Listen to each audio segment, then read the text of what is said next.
Hola, ¿cómo están? Mi nombre es Gustavo Romero. Para mí es un gusto enorme estar con ustedes.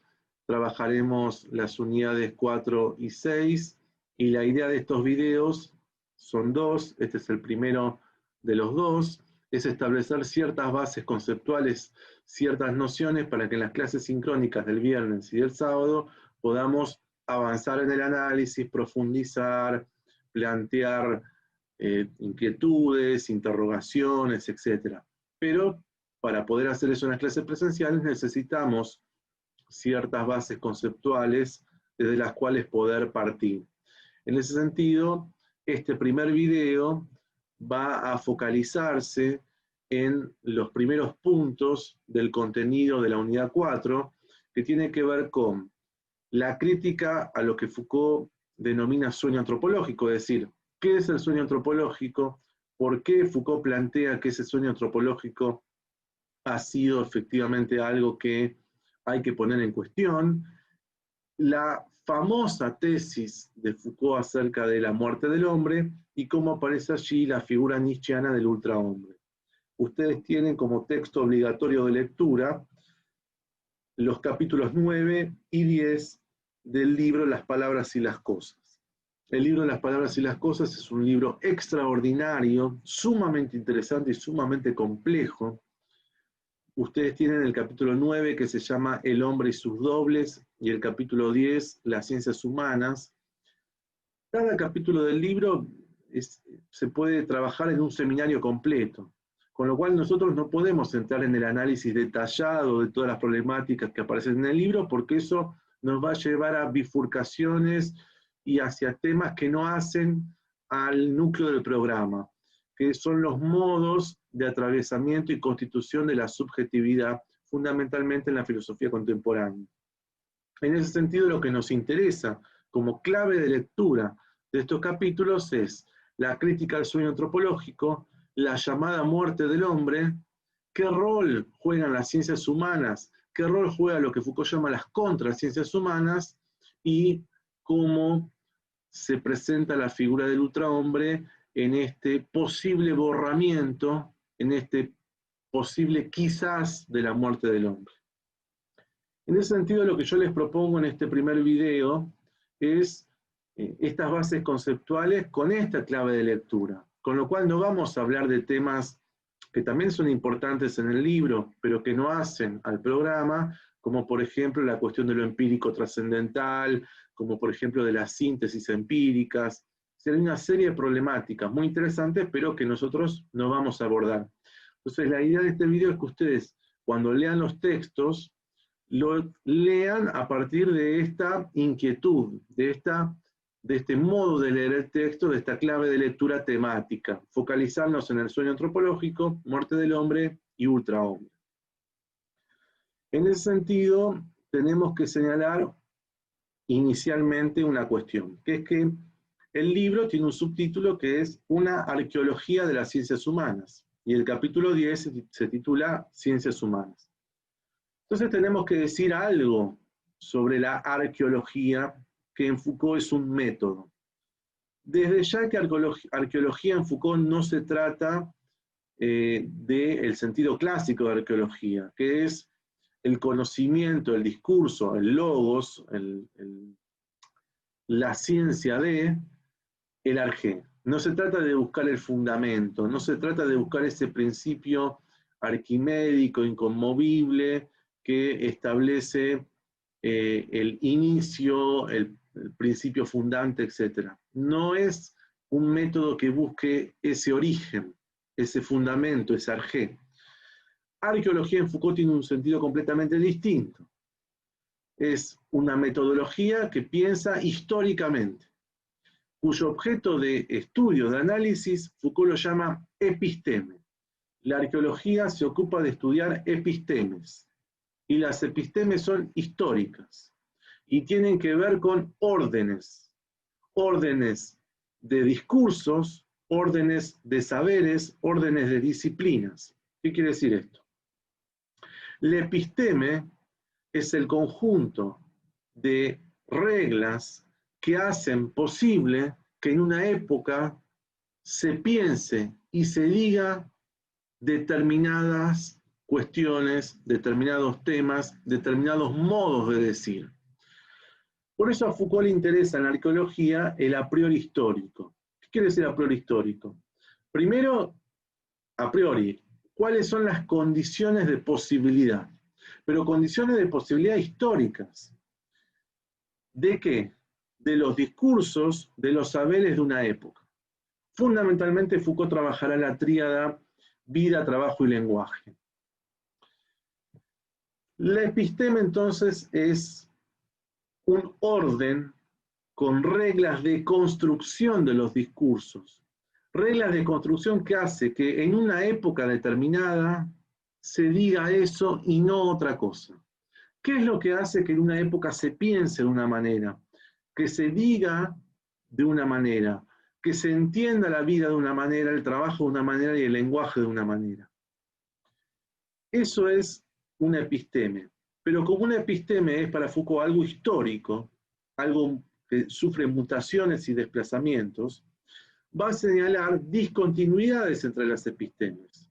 Situará una episteme, la que llamará Renacimiento, situará otra episteme en el siglo XVII, la que llamará episteme clásica, y situará una episteme en el siglo XVIII y XIX, la que llamará episteme moderna, que es la del sueño antropológico, y justamente en las palabras y las cosas se pregunta si esta episteme moderna del sueño antropológico, que tiene al hombre como fundamento, no está sufriendo su fin.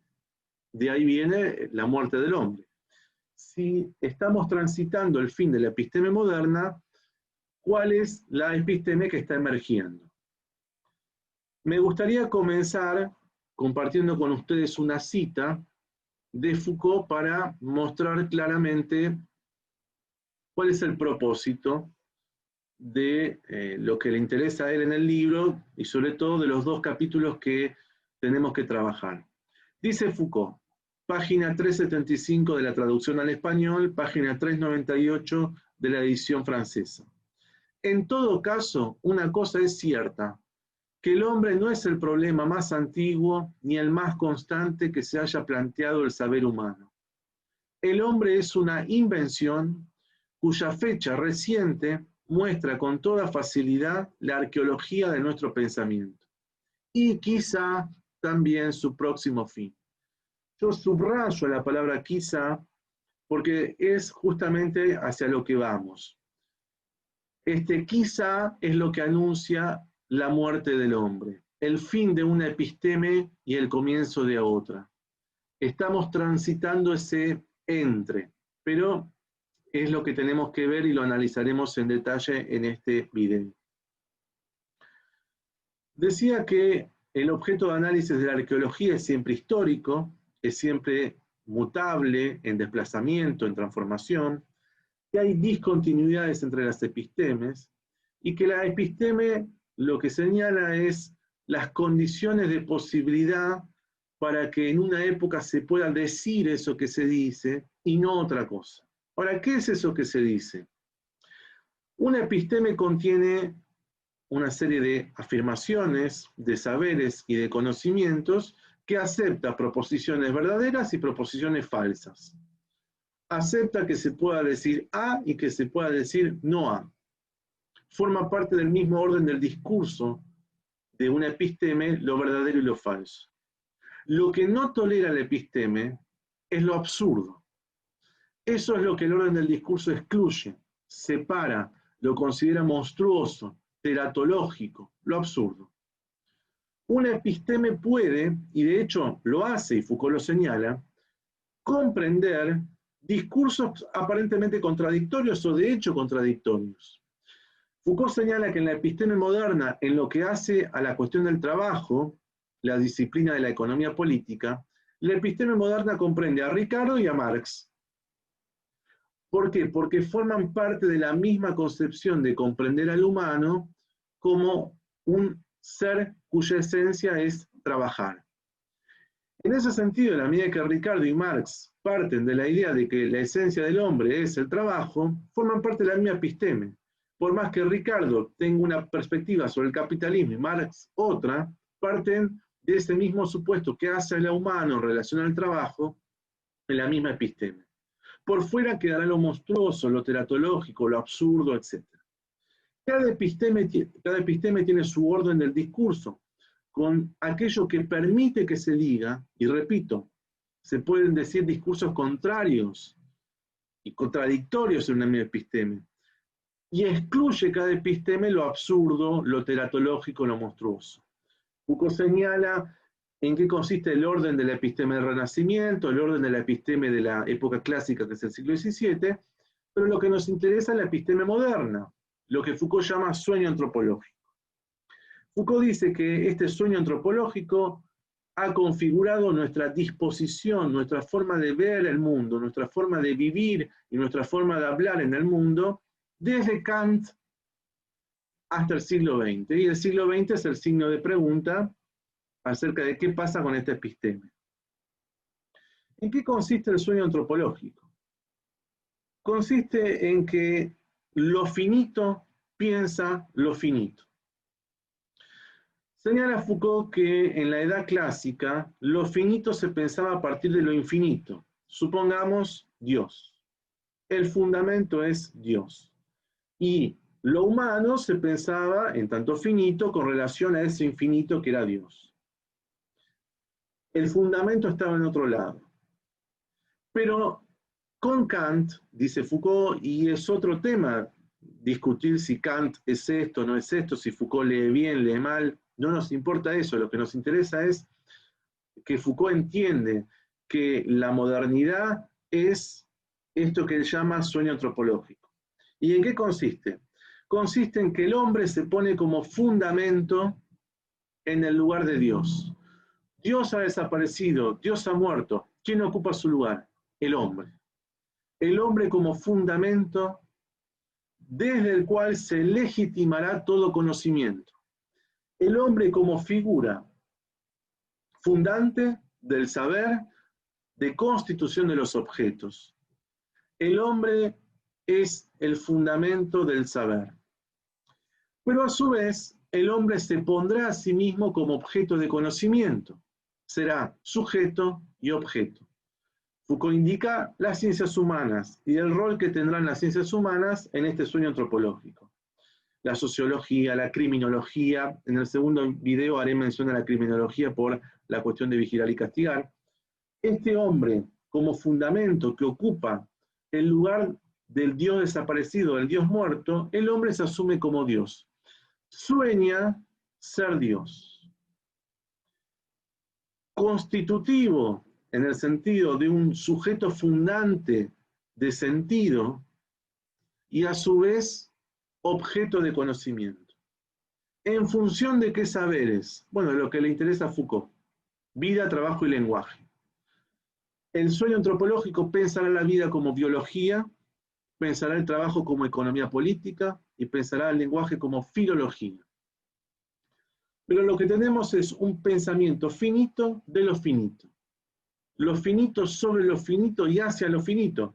Fíjense que el hombre será finito, un fundamento finito, y que estará atravesado por fuerzas finitas, las fuerzas de la vida, la fuerza del trabajo y la fuerza del lenguaje.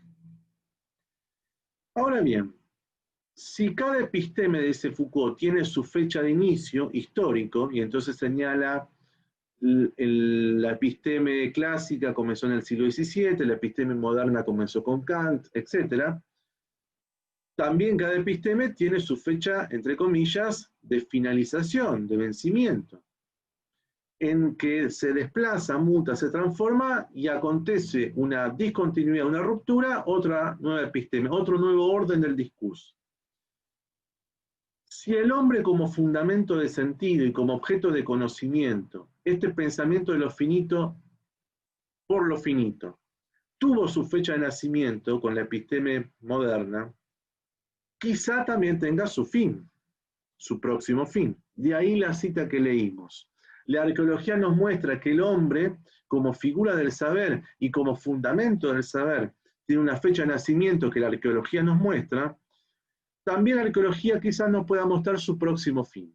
Subrayo lo de quizás, porque se ha interpretado que Foucault ha dicho el hombre ha muerto.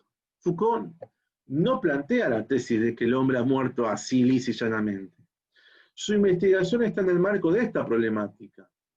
La figura del hombre como fundamento y objeto de conocimiento acontece con una fecha que es el sueño antropológico, la modernidad. Y entonces nos habilita a pensar si una vez que las condiciones que hicieron posible el surgimiento de esta episteme, esas condiciones desaparecen y esta episteme entra en crisis y acontece la llegada de otra episteme, ¿qué pasa con la figura del hombre? ¿Se disolverá como se disuelve un rostro dibujado en la arena y se disuelve por la ola del mar?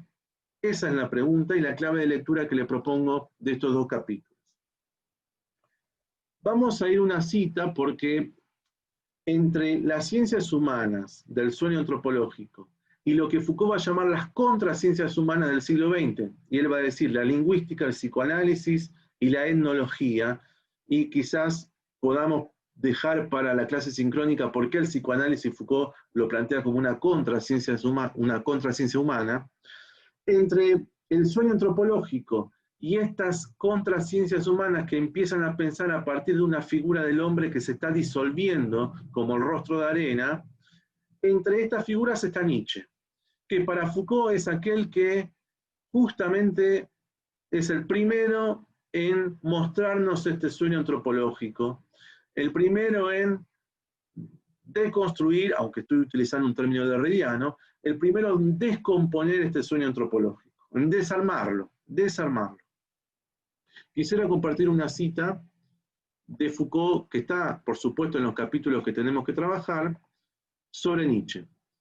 Dice, Nietzsche encontró de nuevo el punto en el que Dios y el hombre se pertenecen uno a otro, en el que la muerte del segundo, es decir, del hombre, es sinónimo de la desaparición del primero, es decir, de Dios, y en el que la promesa del superhombre significa, primero y antes que nada, la inminencia de la muerte del hombre. Hoy subrayé quizás, ahora subrayo inminencia. Fíjense cómo la muerte del hombre siempre está en el quizás, o como diría Nietzsche, en el peligroso quizás, en la inminencia, pero Foucault no está diciendo el hombre ha muerto, sino esta posibilidad. Ahora, ¿qué es lo que nos interesa de esta cita? Que para Foucault, Nietzsche ha visto claramente la relación entre Dios y hombre, y que desaparecido Dios, el hombre ha ocupado ese lugar de fundamento absoluto. Ahora, la muerte de Dios va de la mano necesariamente, según el análisis nietzscheano-Foucaultiano, de la muerte del hombre, porque justamente la episteme moderna entrará en crisis con la crisis de todo fundamento. Y en la medida en que el hombre se ha puesto como fundamento, y en la medida en que Dios ha muerto como fundamento, el hombre como fundamento está condenado a morir. Ese es el punto. La crisis del sueño antropológico es que el hombre no puede ya sostenerse como fundamento, por su propia condición de finito. Entonces, ahí está el punto. Lo que nos interesa es el segundo aspecto, entonces, no ya el nacimiento del hombre, porque lo hemos visto que nace con Kant y eso es discutible, sino que nos interesa para el tema que estamos trabajando, que atravesamiento y constitución de la subjetividad contemporánea, la cuestión de este acontecimiento llamado muerte del hombre. ¿Qué quiere decir muerte del hombre acá? ¿Y qué quiere decir esto que Foucault llama superhombre, ultrahombre, tomando la figura nietzscheana? Con Juan Pablo han visto, por supuesto, la figura del ultrahombre en Nietzsche, pero acá tenemos una referencia que trae Foucault, ¿cómo la piensa Foucault? Entonces, el hombre, como sombra de Dios, ha matado a Dios, pero no ha dejado vacío el lugar de fundamento. El hombre se puso a sí mismo en ese lugar. Y desde sí mismo piensa efectivamente lo real y se piensa a sí mismo, en tanto finito que piensa lo finito. Entonces vamos a pensar quizás. Vamos a compartir otra cita, muy interesante, esta cita también sobre Nietzsche, dice: se comprende el poder de sacudida que pudo tener y que tiene aún para nosotros el pensamiento de Nietzsche, cuando anunció bajo la forma de un acontecimiento inmediato, de promesa amenaza, subrayemos esto, que el hombre dejaría de ser muy pronto y habría un superhombre. La traducción surhomme, que el término que usa Foucault, surhomme, remite a la traducción esta literal de superhombre, pero nosotros traducimos por ultrahombre en función de la interpretación que le damos. Esto en una filosofía del retorno quería decir que el hombre desde hacía mucho había desaparecido y no cesaba de desaparecer, y que nuestro pensamiento moderno del hombre, nuestra solicitud por él, nuestro humanismo, dormían serenamente sobre su refunfuñona inexistencia. De ahí el sueño antropológico. El hombre se ha puesto en un lugar que es, en verdad, una ficción, pero que ha olvidado el carácter de ficción. El hombre se ha puesto como rey de lo real, como alguien que vive, habla y trabaja, excluyendo todo el resto de lo viviente de ese orden, y asimismo se ha puesto como objeto de conocimiento, y hay el rol de las ciencias humanas, pero que en verdad como fundamento tiene una fecha de vencimiento, ¿no? En la medida en que ocupar el lugar del Dios muerto como sombra, está condenada efectivamente a morir, a desdibujarse, a desplazarse, a descomponerse, a pudrirse, podríamos decir. Vamos entonces al último punto. En la última página, en la página 375, el último párrafo, Foucault es un párrafo brillante. Foucault es un enorme escritor. Para mí es uno de los 2 o 3 filósofos que mejor escriben en el siglo XX. Soy un defensor del Foucault escritor y del Foucault filósofo. Me parece que no se le hace justicia muchas veces. Quiero decir, cuando en el video 2 hablemos de vigilar y castigar, yo me voy a ocupar de hacer precisamente mostrar que Vigilar y Castigar es un libro que habla de la genealogía del alma moderna y de la subjetividad moderna, y no simplemente de la historia de la cárcel, como muchas veces se habla, ¿no? Vigilar y Castigar como un libro del nacimiento de la cárcel, cuando no es solo eso, es una ontología histórica de la subjetividad moderna y contemporánea, ¿no? Fíjense cómo terminan las palabras y las cosas para que claramente se vea que la muerte del hombre no es un acontecimiento ya realizado, sino un acontecimiento que está aconteciendo. Dice, si esas disposiciones desaparecieran tal como aparecieron, es decir, las disposiciones que hicieron surgir el sueño antropológico y la figura del hombre. Si por cualquier acontecimiento cuya posibilidad podemos cuando mucho presentir, pero cuya forma y promesa no conocemos por ahora, presentimos la muerte del hombre, la vemos anunciada, vemos que hay signos, está aconteciendo, el hombre va a morir porque su lugar de fundamento no puede persistir, se está pudriendo. Sin embargo, no tenemos una fecha, no es un acontecimiento que cierre.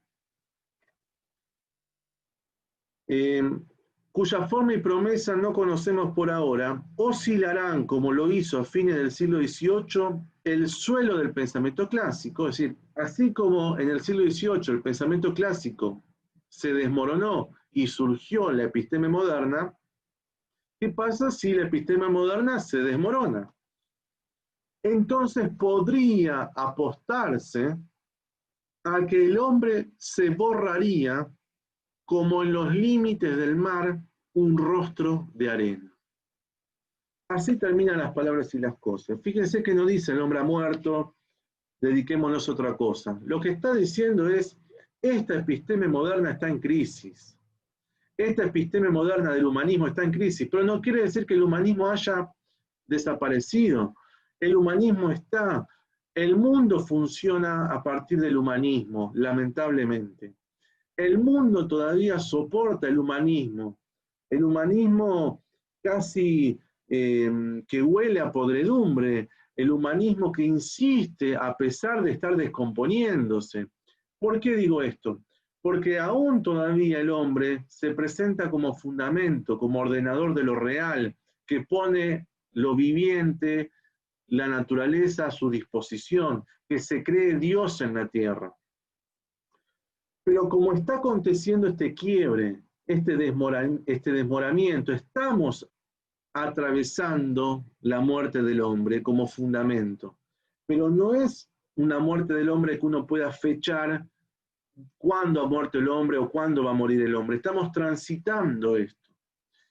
En ese sentido, aparece en Foucault la imagen de la arena y el mar. Recuerden que en Así habló Zaratustra en el discurso que se llama de los virtuosos. Aparece la imagen de los niños jugando en la playa, en la arena, con sus juguetes, y viene una ola del mar y arrastra los juguetes y se los lleva hacia la ola, se lleva los juguetes. Los niños lloran, pero, dice Nietzsche, la misma ola, o la ola que vendrá, les traerá nuevos juguetes. Esta imagen de una ola que se lleva y queda la desolación, la crisis del humanismo, la aparente desolación, es esta imagen, fíjense, el rostro del hombre dibujado en la arena, y viene una ola del mar que probablemente la deforme, la desfigure, la transforme, la descomponga. Aquí se presenta una suerte de crisis, de desolación, de llanto, pero es la misma ola la que nos traerá nuevas posibilidades, nuevos juegos. Foucault dice, por fin es posible pensar de nuevo. Esos juguetes del humanismo están en crisis y estamos transitando la posibilidad de pensar de otra manera, con otro modo de ser. Y como les señalé, el ultrahombre en Foucault es esa figura del mar. Fíjense esa promesa amenaza de la ola. Es la ola del mar, el ultrahombre, que va a borrar ese rostro del hombre dibujado en la arena, que está ahí precariamente, y la nueva ola configurará otro modo de ser. Esa es la figura del ultrahombre que se anuncia con la ola del mar, con una imagen nietzscheana. Quisiera compartir la última cita. Dice justamente esto, ¿no? Esta cita que yo les leí, se las quería compartir, y subrayado esto, ¿no? Podría apostarse que el hombre se borraría como en los límites del mar un rostro de arena. Ese mar es el ultrahombre, y ese rostro del hombre dibujado en la arena es la episteme moderna, es el sueño antropológico. Transitar la crisis del humanismo no supone partir de la base de que el hombre ha muerto, porque efectivamente el mundo todavía se comporta humanísticamente. Pero lo que tenemos es que las olas del mar nos anuncian la posibilidad de otro modo de ser y de otro modo de pensar, si ustedes quieren, de otra episteme, y por eso Foucault dice, por fin es posible pensar de nuevo. Ya en este libro, Las palabras y las cosas, es del 66, ya unos años antes, Foucault, cuando escribe Historia de la locura en 1961, la Historia de la locura es su tesis de doctorado, realiza Foucault una tesis complementaria de doctorado, que es una traducción de la antropología desde el punto de vista pragmático de Kant. Foucault la traduce y escribe una introducción de 100 páginas. Esa introducción, donde analiza la analítica de la finitud en Kant, concluye diciendo que la pregunta kantiana, ¿qué es el hombre?, es desarmada, dice Foucault, desarmada por Nietzsche con la figura del ultrahombre. ¿Qué es lo que va a desarmar al sueño antropológico de la pregunta ¿qué es el hombre? Este mar que amenaza y al mismo tiempo que es la posibilidad de una nueva forma de pensar y de ser. Bueno, estos temas que les presenté es una clave posible de lectura para leer estos dos capítulos, el 9 y el 10, de Las palabras y las cosas, porque nos interesa esto, cómo pensar atravesamientos y constitución de subjetividad contemporánea, transitando la muerte del hombre, la figura del ultrahombre, y es una clave de lectura que les propongo para que en las clases sincrónicas del viernes podamos profundizar. Este es el primer video, hay un segundo video disponible también sobre Foucault, sobre el capítulo que tienen que leer de Vigilar y Castigar, que se llama El cuerpo de los condenados, y en ese segundo video hablaremos de la anatomopolítica, la biopolítica, y también de la cuestión animal en Diógenes, filósofo cínico antiguo, que analiza Foucault. Ese es el tránsito porque estamos viendo constitución, procesos de subjetividades, desde la muerte del hombre, pasando por los dispositivos del biopoder y finalmente lo que Foucault llama estética de la existencia. Bueno, los invito a poder ver el segundo video. Desde ya, gracias y nos vemos el viernes y nos vemos el sábado en las clases sincrónicas.